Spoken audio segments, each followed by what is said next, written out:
Olá, meu nome é Tiago Jazinski, eu sou economista, sou aqui do Paraná, atuo na área de perícia econômico-financeira, judicial e extrajudicial há quase 10 anos.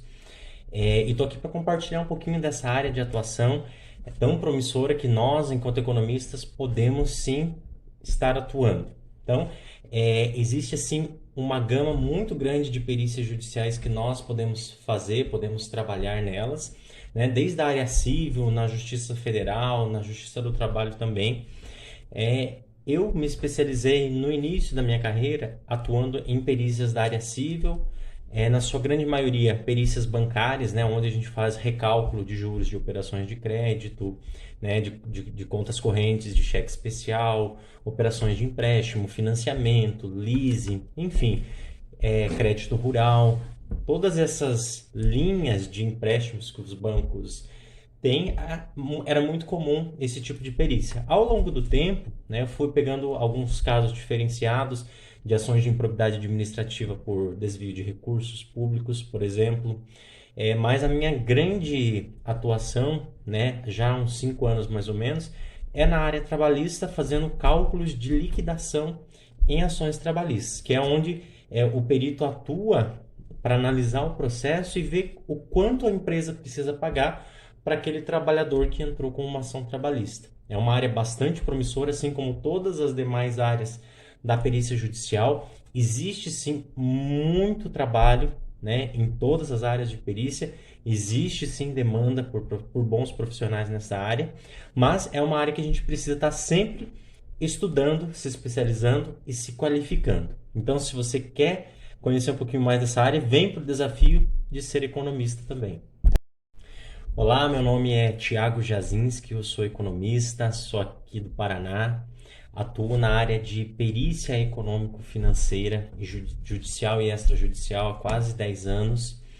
E estou aqui para compartilhar um pouquinho dessa área de atuação tão promissora que nós, enquanto economistas, podemos sim estar atuando.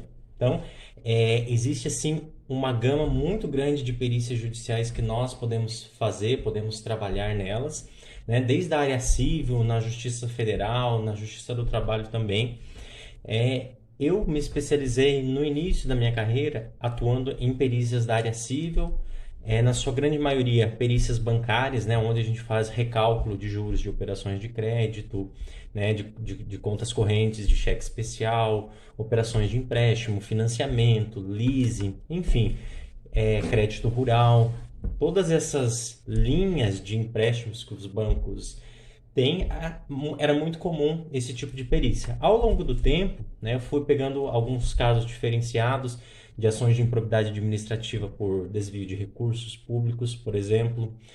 Mas a minha grande atuação, né, já há uns 5 anos mais ou menos, é na área trabalhista, fazendo cálculos de liquidação em ações trabalhistas, que é onde o perito atua para analisar o processo e ver o quanto a empresa precisa pagar para aquele trabalhador que entrou com uma ação trabalhista. É uma área bastante promissora, assim como todas as demais áreas da perícia judicial. Existe sim muito trabalho, né, em todas as áreas de perícia. Existe sim demanda por bons profissionais nessa área, mas é uma área que a gente precisa estar sempre estudando, se especializando e se qualificando. Então, se você quer conhecer um pouquinho mais dessa área, vem para o desafio de ser economista também.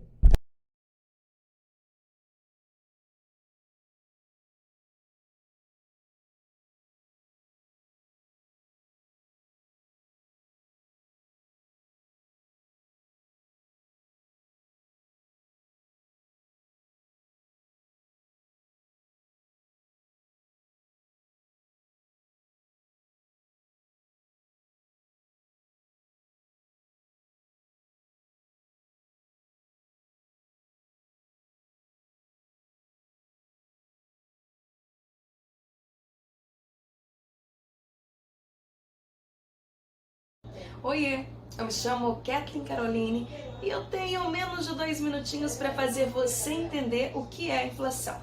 Basicamente, a inflação é o aumento generalizado de preços. Sabe quando você vai num mercado, num posto de gasolina ou até mesmo contratar algum tipo de serviço e isso está mais caro? Você está de frente com a inflação. Já ouviu falar sobre o IPCA? O Índice de Preços ao Consumidor Amplo é responsável por medir essa variação de preços. Eles utilizam um tipo de cesta de bens e serviços mais comuns no nosso meio social para fazer essa pesquisa, a fim de entender como está o nosso mercado e a inflação.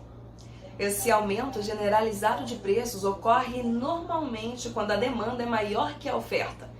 Por exemplo, o governo interventor vai lá e emite mais moedas, porém não aumenta a produção. Nesse caso, a população tem mais dinheiro para comprar produtos, porém não tem mais produtos a serem comprados.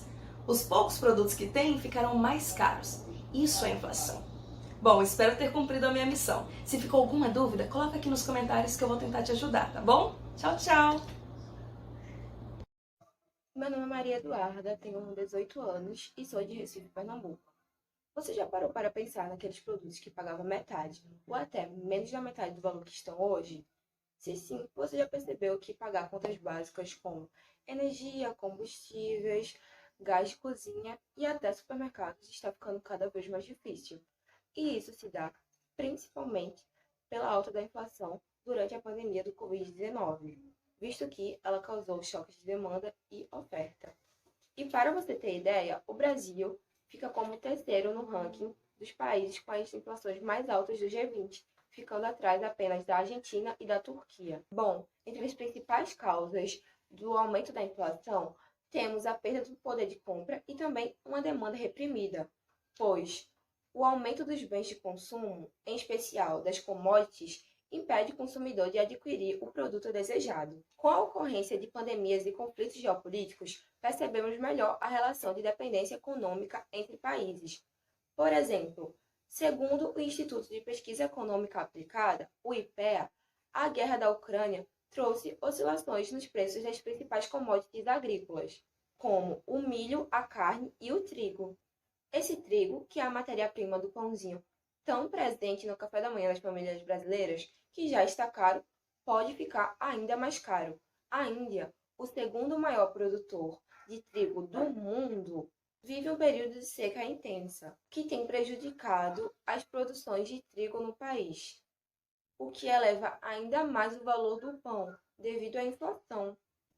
Dessa forma, a pandemia e o aumento da inflação provoca índices muito altos de pobreza e tem forte impacto na desigualdade socioeconômica e no desemprego.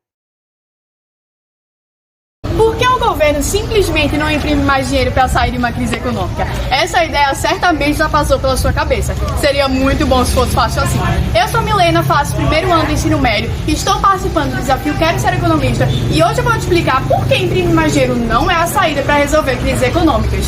Numa situação controlada, imprimir mais dinheiro é normal, para repor cédulas e moedas danificadas e para acompanhar o crescimento da economia, como no final de 2020 com a inserção das notas de R$200. Porém, quando as dívidas e as contas públicas estão em uma situação ruim, emitir mais dinheiro não funciona, embora já tenha sido uma medida adotada por alguns países, inclusive o Brasil, no governo de Vargas, Juscelino Kubitschek, Sarney e no regime militar, o que trouxe consequências desastrosas para o país. A economia deve ficar equilibrada como uma balança, de um lado os bens e serviços e de outro o dinheiro. Mas com a emissão extra de dinheiro, o volume do papel moeda aumenta sem que os produtos acompanhem esse crescimento. Assim, a moeda acaba perdendo seu valor, diminuindo seu poder de compra e sua cotação em relação ao dólar. Se as pessoas têm mais dinheiro em mãos, a tendência é consumirem cada vez mais. Porém, se não houver um aumento da disponibilidade de bens e serviços, devido à lei da procura e da oferta, haverá um aumento substancial dos preços, a hiperinflação. Além disso, é como se o dólar aumentasse também. Você vai precisar de mais reais para comprar um dólar, ou conseguir comprar o mesmo que ele compra. Dólar alto encarece produtos e serviços atrelados a ele. Gente, se fosse só imprimir mais dinheiro, era beleza, né? Mas não existe solução simples para problema complexo. Até a próxima!